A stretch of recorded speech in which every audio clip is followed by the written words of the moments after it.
ஆண்டவரும் இரட்சகருமான இயேசு கிறிஸ்துவின் ஈடு இணையற்ற நாமத்தில் அன்றன்றுள்ளப்பம் வாசகர்களுக்கு எங்கள் அன்பின் வாழ்த்துக்கள்.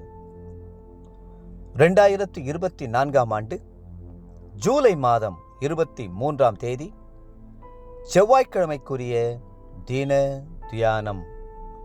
இன்றைய தலைப்பு பிலதெல்பியா.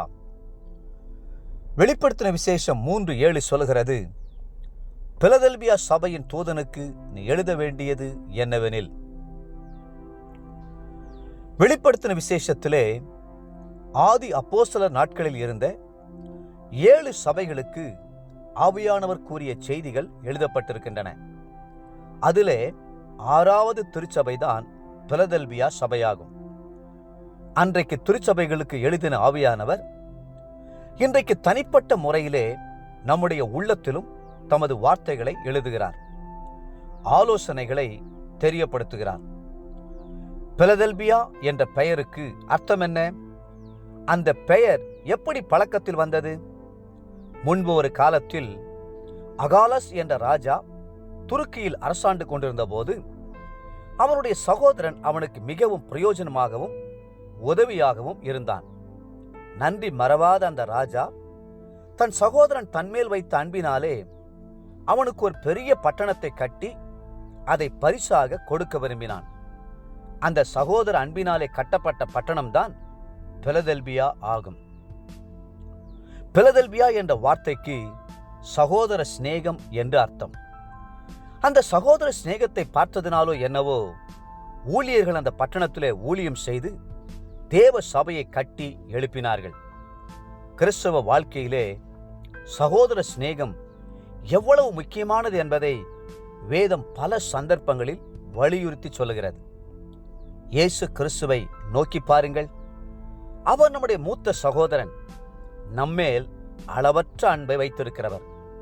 அவர் நம்மை சகோதரர்கள் என்று அழைக்க ஒரு நாளும் வெட்கப்படவில்லை. எபிரெயர் 2:11. இயேசு கிறிஸ்துவுக்கு உலக பிரகாரமான சகோதரர்களும் இருந்தார்கள், ஆவிக்குரிய சகோதரர்களும் இருந்தார்கள். இயேசு தெளிவாய் சொன்னார், பரலோகத்தில் இருக்கிற என் பிதாவின் சித்தத்தின்படி செய்கிறவன் எவனோ அவனே எனக்கு சகோதரனும் சகோதரியும் தாயுமாய் இருக்கிறான். மத்தேயு 12:50.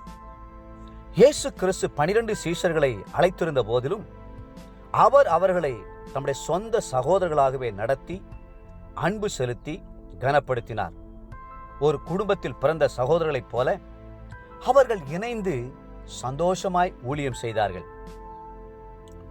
அவர்களிலே பேதுருவும் அந்திரேயாவும் உடன் பிறந்த சகோதரர்கள், யாக்கோபும் யோவானும் உடன் பிறந்த சகோதரர்கள். ஆயினும் கர்த்தருடைய குடும்பத்தில் வந்தபோதோ அனைவருமே மேன்மையான சகோதரர்களாய் விளங்கினார்கள். ஆங்கிலேயர்கள் சொற்பொழிவாற்றும் போது எதிரில் உள்ளவர்களை பார்த்து கனவான்களே, சீமாட்டிகளே என்று அழைப்பதுண்டு.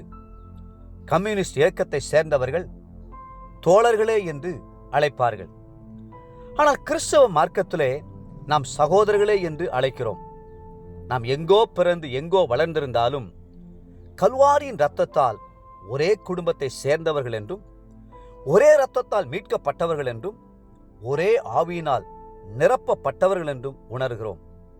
ஆம், கிறிஸ்துவே நமது மூத்த சகோதரராய் இருக்கிறார். நாம் ஒவ்வொருவரும் அவரது சகோதரர்கள் சகோதரிகள். இன்றைய நினைவிற்கு 133ஆம் சங்கீதம் 1ஆம் வசனம்.